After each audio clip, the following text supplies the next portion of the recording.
Welcome to Lending Forward, a podcast where we're lending every bit of what we know to our listeners. From real conversations and lessons learned deep within the industry to education and forward thinking. Together, we're lending forward. And as always, don't forget to subscribe to our channels and connect with us on www.atlanticbay.com. Atlantic Bay Mortgage Group, LLC, NMLS number 72043, NMLSconsumeraccess.org is an equal opportunity lender located at 600 Lynn Haven Parkway, Suite 203, Virginia Beach, Virginia, 23452. Welcome to another episode of Lending Forward. I'm your host, Taylor Ellard, and joining me today is Nick Jacovides, and he is a president and CEO of EDC Homes here in the Hampton Roads area. Welcome, Nick. Thank you, Taylor. Thanks for having me. Thanks for being on. Well, tell us a little bit about you. How did you break into building, and then how did EDC Homes come about? I've been in the business since the early 2000s and primarily worked, believe it or not, as a lender to a lot of other builders. We did a lot of hard money financing, private lending for opportunistic type opportunities in Hampton Roads, but also in 19 markets across the country, all the way to out, as far west as Texas and as north as maybe even Minnesota. So we did a lot of lending for many years, to lending to other builders, lending to investors. And when the investment market changed in terms of loans in the 2008 recession, we transitioned into traditional home building and have been traditional home building ever since here in the Hampton Roads market since then. Wow. So you've seen quite a few things in your time, not only from the beginning, but ever since 2008 and thereafter. So I guess speak a little bit about what you've seen, these ebbs and flows, especially in what we've talked about in the green room as kind of one of the fastest changing markets. Yeah. So just kind of taking you back historically a little bit to the last, housing boom, if you will, and kind of how things are different this time around from last time. The housing boom we had in 05, 06, 07, things were just obviously out of control. Prices went high. Mortgages were being underwritten completely differently, as everybody knows. Right.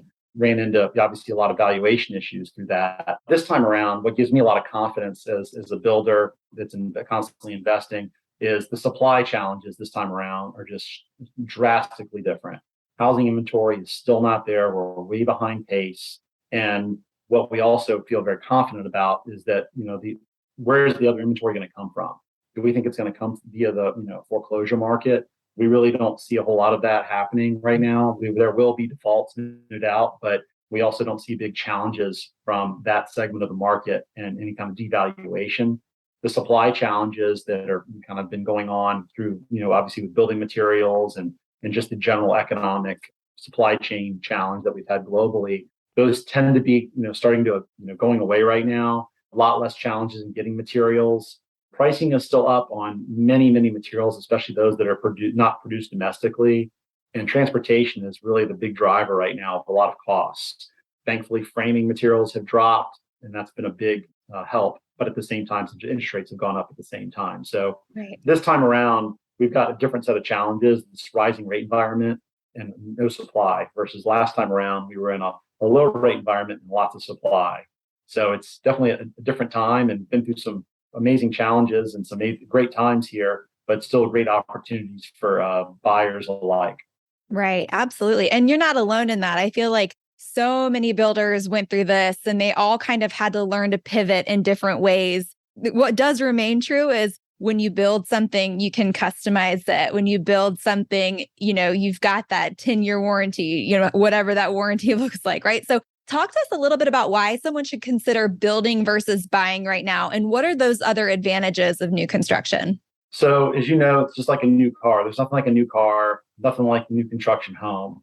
What's probably happening right now, what is happening is the wait time for new construction is something that buyers were struggling with a lot. But I think what you're going to start to see is ready to move in inventory that is new construction. We have, several ready to move in products right now that we haven't had in years. It's been probably 3 years since we've had a home that was complete and not sold already. So I think you're going to start to see inventory that's new construction, that's complete, that doesn't have the execution risk, if you will, of how long it's going to take to complete, and they're truly move-in ready.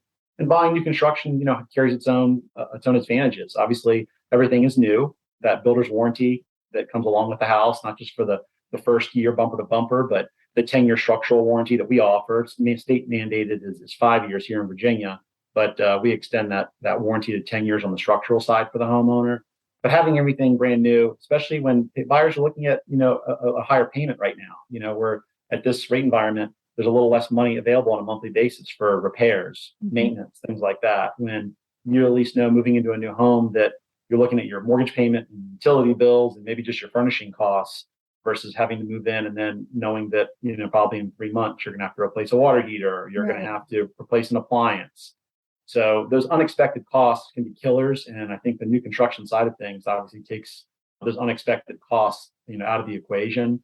And on top of it, we're, here in our coastal Virginia area, we've got a lot of military and other markets that Atlantic Bay is in as well. And what's nice about that is these homeowners will buy in a new construction type product, and maybe they get relocated in 3 years or 5 years. Right. Now, if they want to either resell that home, it's going to be a much easier sell for them to have a gently used home that's almost brand new, or they can keep it as a long-term rental type opportunity that could generate some really strong income for them. Yeah, absolutely. Making that property, the longevity of it. I love that. So tell us a little bit about the EDC Advantage, if you will. What are some of the special sauce, if you will? So we've been building for many years, been ranked as one of the best builders here in coastal Virginia. And really what we've really learned is in our market, we've spent a lot of time with our buyers, we do a lot of advanced reading of new trends that are happening, especially going through this world of COVID that we just went through, of how life has transitioned at home, and people have, obviously been working more from home and needing office space at home and needing, more potential play areas, if you will, for kids at home.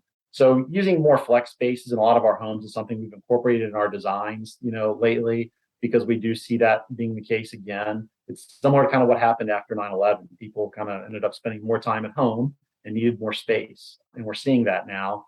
And the challenge that we have is, with building costs where they are, the cost per square foot as you build bigger tends to go down because of some economies of scale. So sometimes you can get a little more house on a cost per square foot basis by building a little bigger versus, a smaller home.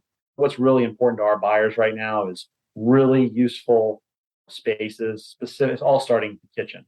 Our home buyers are all looking for kitchens that are really, catered to somebody who really does like to cook. And with food costs where they are right nowadays, eating out, as you can probably imagine, it's very expensive. So more people are eating in, we're finding, and want to have a nice place to cook in their kitchen and have all those nice, clean surfaces that can be not just prep for food, but also for cleanup at the same time too. So keeping those maintenance and cleanup things in mind is really helpful as well. And storage for all these appliances that you have nowadays.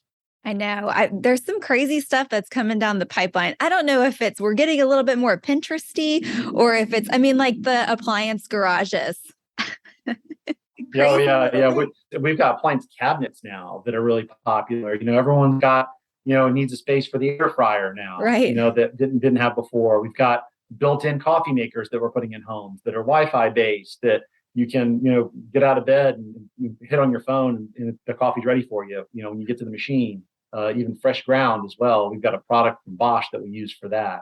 The amount of smart home type things that have happened in our industry has been amazing. I just built a house for myself, and the whole house I can operate from my cell phone. I mean, it's incredible what you can do out there nowadays with the technology that's there. And it obviously saves a lot of money from a cost point of view. When you factor in, we getting back to the new construction side of things, the energy efficiency that we're building with nowadays, it's incredible how low, the energy bills are. And when you factor in, having all LED fixtures and brand new appliances that are cost efficient, really well insulated homes that, not having any loss of air, air loss, if you will. Right. Blower door testing is a big thing that's now just gone into code as July 1st. So all new construction homes have to go through a blower door test to make sure that they're tight and they're not losing air. It makes them a lot more energy efficient. So energy is a big thing across the board.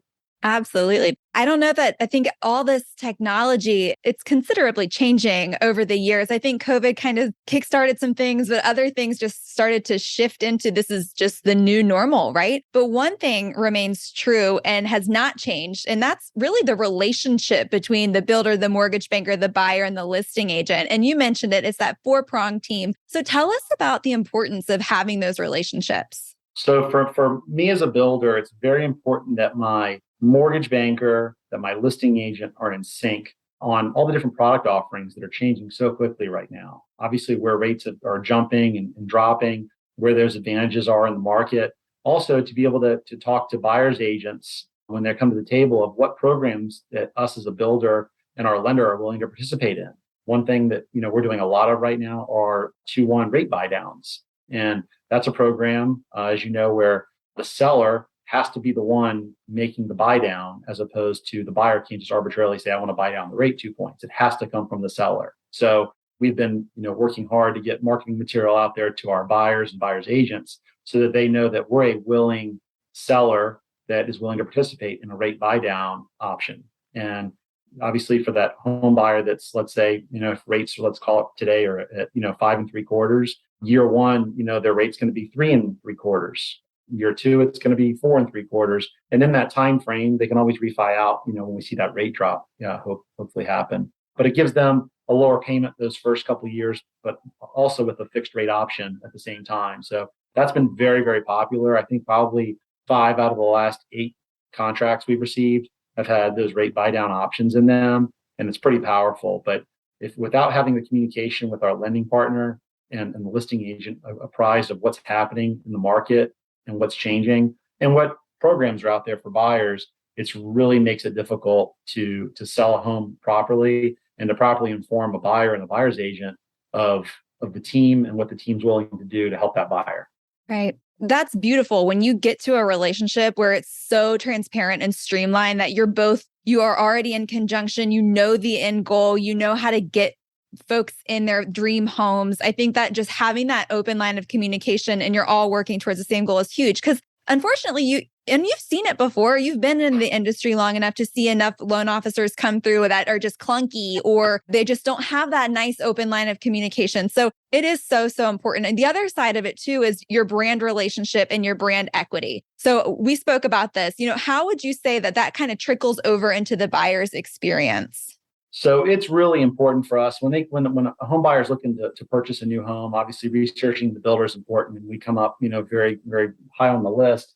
And so not just our brand as a builder, our warranty reputation, our quality, is important. When you get into the next conversation, like we just talked about, of getting your buyer talking to your lender, making sure that a company like Atlantic Bay Mortgage is obviously the reputation precedes itself, and it gives us a lot of confidence and gives our buyers confidence. We say, look, we're going to participate in a program here, but we want to have you work through our preferred lender, Atlantic Bay Mortgage, and everybody in the market has such a great reputation in Atlantic Bay, and the brand equity on top of ours really helps a ton. And that trust factor, is key. Knowing that buyer and can feel and understand that we're working together with them to achieve what's important for them. Some buyers, down payment's not an issue. Other buyers, a higher down payment is a challenge. Some are monthly payment focused. Some are rate focused. So everyone's got different circumstances, and that's where our lenders at Atlantic Bay work to really understand what's important to that specific customer. What's their life circumstance? Are they going to be here for 2 years? Is this their final home? And what other programs and things they could be thinking about that maybe they weren't thinking about in just the normal mindset, if you will, of a buyer. But that communication between buyer and lender is so important, just to understand really what's important to get to the final goal for that buyer. Yep, I couldn't agree more. And I have to ask this because I know that there's a ton of people who are just starting their career, or they were starting their career in COVID and they're used to refis. Now they're shifting their focus into purchasing, prospecting for agents, prospecting for builders. When someone approaches you, what advice would you give to a newer mortgage banker who is trying to create a relationship with a builder? What would you tell them? How should they go about the conversation? So my first thing, what I would suggest is get with your builder and go look at their inventory. Look at what their existing inventory is. Look at what their current projects are, what's upcoming. Keep on a good understanding of what their pipeline is, of everything they have working on, so that when you get a call from a buyer or you get an interest from a buyer, what that builder has in inventory, not just existing actively on the market, but what might be coming ahead in the next 3 months or 6 months that might fit that buyer's needs. And having that ability to be able to add that value to the relationship, to be able to tell that buyer or that buyer's agent, hey, this builder has a home at, if that's perfectly in your buyer's price point in this neighborhood over here, maybe you should go take a look at that, even though it's not yet on the market. That's good inside information that brings a lot of value to the relationship. And knowing what your different builders, if you work with several builders, some builders right now in the market aren't doing rate buy downs. They're not willing to participate in any closing cost incentives. Right. Some are. So really trying to understand what buyers are in the mindset of getting deals to the table by, what they can do to assist a buyer versus some builders or sellers aren't with the times yet. They're still stuck in, I'm just going to ask full price. I'm not going to give any concessions away. I'm going to increase my price. Things are moving so quick. People are just not reacting properly, and things will sit on the market because of that. But really understanding what that builder's goals are, whether it's moving inventory, whether it's getting full price, whether it's, an appliance incentive, whether there's different, rate buy downs or debt reduction, trying to figure out some debt reduction in the mortgage, things that are important to that buyer for qualification purposes, but also to consolidate debt. Yep. I love that. Thank you for that. All right. Well, I'm going to wrap up with my one question. So Nick, tell us how you're lending forward for the rest of the year. We have a big end of the year planned. We've got a lot of homes that are coming online right now. We actually have also started building some larger homes. We've started building some smaller homes as well, too, to get that price point down for people. And we've communities that are coming online that hit a different mindset for people. Some are looking for single family homes. We've got other communities that we've been building, but other new townhome type communities that offer another home ownership option at a lower price point, but still, give all the new construction amenities, if you will, garages, large floor plans with plenty of square footage, but a little less land, but it does impact on the sales price. So one of the things that we are constantly working on is we've got our builder show that we go to every year, the National Home Builder Show that's done both in Las Vegas and Orlando. They alternate years, always coming back with new products for that to try to introduce to the market. Things tend to come to the West Coast first, and then they make their way to the East Coast. So we're in a big hunt for new product offerings right now. We're excited that availability of products has kind of opened up again so that we can offer things that we were offering 2 years ago. Well, you've got a lot on your plate. We're excited to see it come to fruition. Thank you so much for being on Lending Forward. Thank you, Taylor. Thanks for having me. Thanks again for listening to the Lending Forward podcast powered by Atlantic Bay Mortgage Group. Don't forget to tune in next week and make sure you subscribe to our channel. Remember, we all play a part in lending forward. So go lend something forward today.